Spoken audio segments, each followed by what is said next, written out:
Good morning, students. Welcome to your history video lecture.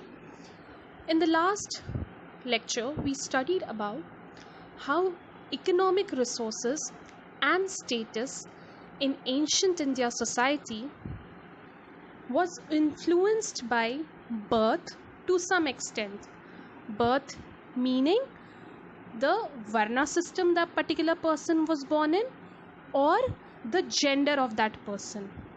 However, we also saw some exceptions where resources or property was acquired by the person by their own will or acumen. So now we begin with a new topic, an alternative social scenario, sharing wealth. So one way of people claiming higher status in society was by having enough wealth or property under them. However, there are another ways to acquire status or respect in a society. This was through the deeds done by the person himself. If the person did good deeds, that means if they were generous enough, they automatically gained enough respect or the desired respect in the society. Whereas people who only concentrated on hoarding wealth for themselves and not giving anything to others were not liked by the members of society. See, this is very natural. Even in today's times, this is not unheard of. See, a person who does a lot of charity in spite of having accumulated wealth, like Bill Gates opening up Bill Gates and Melinda Foundation, or Tata being involved in so many projects through their corporate social responsibility. So these things earn them the tag of being well respected and accepted by all within the society. Same was the scenario even in ancient India, especially in the Tamilakam region. So which are the regions that we have studied under Tamilakam? We spoke about the various chiefdoms, and the most prominent one among them were the Cholas, Cheras and Pandyas. So apart from ensuring the prosperity of their chiefdoms, these chiefs extended their patronage to the gatherings that took place within the Sangam era. If you recall your chapter 2, you'll remember that there was something known as Sangam era, where the poets or the priests, all of them came together to write down about not only the history of Tamilakam region, but their polity, economy, and focus on producing great literary works in Tamil. So these chiefs, they invested or patronized poets and bards to ensure that something was written down and obviously written about the chief and passed on from one generation to another. So they were storing it for posterity. Future generations should also know about these chiefs. So these bards or poets were so poets are the ones who composed it, and the bards are the ones who sing these praises. So it is through the works of these poets and bards you come to know that the chiefs or people who controlled resources, who had access or claim over resources, economic resources, it was a responsibility or it was expected that they will share these resources with the less fortunate people. Okay, so the chiefs or the kings were supposed to act as a benevolent despot. Google this term. So if you look at the source 14 mentioned in your NCRT, it talks about how a bard speaks that if all the bards come in together and request their chief to do something about their plight, that chief was most likely to engage in a battle or war to fulfill or reduce the plight of these people. And one another thing, these benevolent despots or the chiefs or the kings in the Tamilakam region were not only expected to share their wealth with the people, they also had a responsibility towards their deity. So many of these chiefs, they accumulated this extra wealth or gave it away to the temples. That is why you have so many rich temples in South India. Padmanabh Swami temple का नाम सुने होंगे.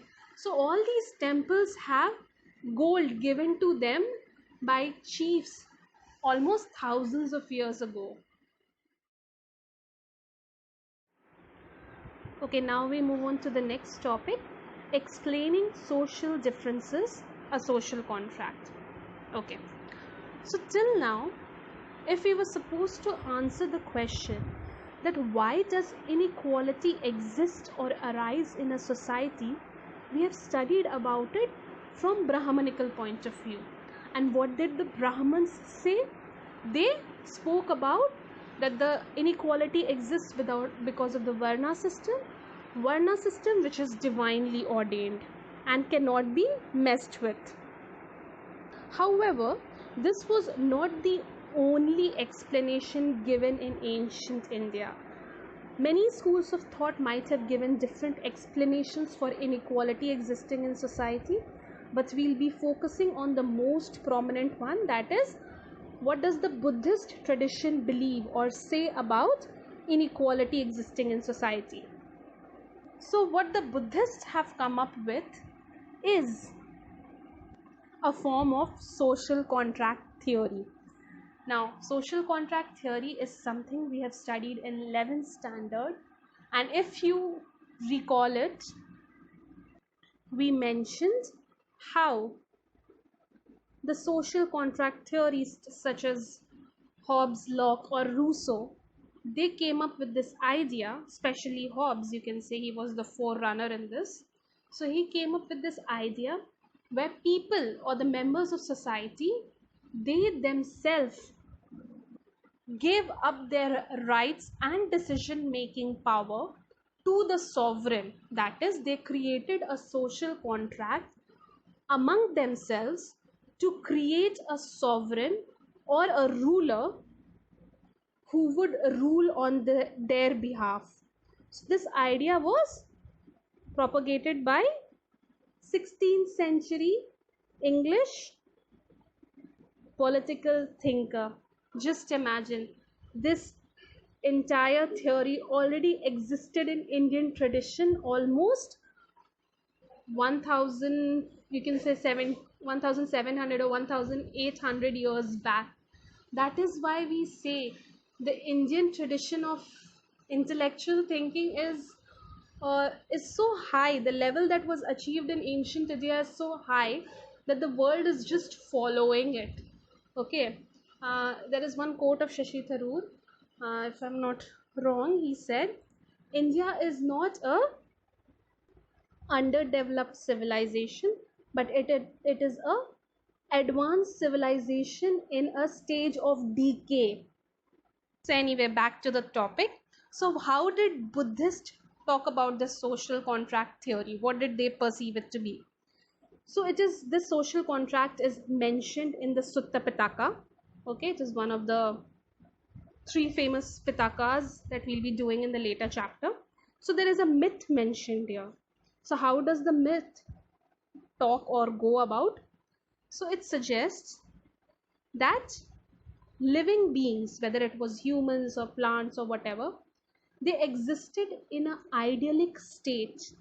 Okay, idyllic state मतलब you can say call it utopia or heaven, जो भी बोलना है. मतलब idyllic मतलब क्या होता है, वर्ड से समझ में आता है. Ideal होगा, राम राज्य जिसको हिंदी में बोलते हैं. So they existed in an idyllic state and they derived their nourishment from nature itself. Okay, however, with gradual passage of time, the nature, okay, the nature of human beings deteriorated, okay, and they ended up being greedy, vindictive, or deceitful. If you remember what Thomas Hobbes had said, that human nature was greedy, nasty, short, and brutish. Same way it is described here too. Can you see the similarity? So these human beings, in spite of gradual deterioration of their emotions or their personality, they did have some sort of intelligence. ऐसा नहीं है that they had given up their intelligence. So it's through their intelligent thinking they decided to vest their entire power in one authority. और कौन होगा वो authority? Either a ruler or a sovereign. So this ruler or sovereign would take decisions on the behalf of all the human beings. And this person or sovereign was termed to be Mahasamata, or the great elect. Notice the word elect, that means he's elected or chosen by the human beings or the people themselves. In return for his services as a king, he would be given a proportion or a portion of food grains, especially mentioned as rice. Okay, so this is what the Buddhist textual tradition talks about, that the differences created arose out of giving their powers or vesting their powers to one particular authority. Then this one particular authority may have later on diversified or decentralized his power. That is not mentioned here, but let us assume that is what is supposed to be. So इस वजह से society में difference आना शुरू किया. So why is this theory so important? Okay, what are the takeaway from these theories? First thing, they did not say that kingship had any divine origin. It was based on human choice. And this entire system of kingship, because it was based on human choice, there was always a possibility that this system would be full of issues. It wouldn't be infallible. Okay? Just because it wouldn't be infallible, there was a scope for abandoning the system and create a new system in future. So in the end, the real power rested with the people of the society. This is what the Buddhist tradition believed in. Okay, so this is it for today. Kindly go through your texts and